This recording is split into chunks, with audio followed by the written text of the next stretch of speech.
love and the power of the healing Eucharist. Thanks be to God. Palapakan din natin those who join us all over the world through the facilities of ABS-CBN, the Filipino channel, and through social media.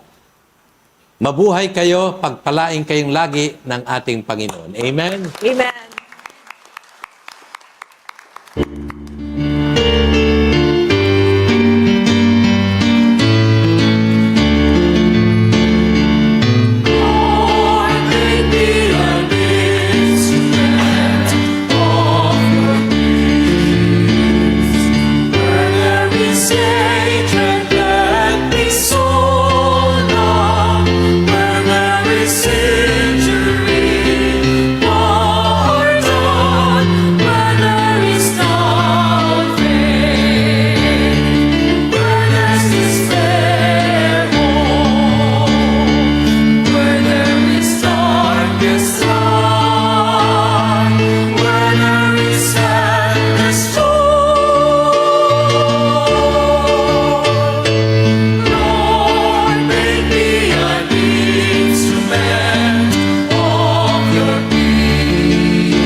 The Healing Eucharist was brought to you by Philip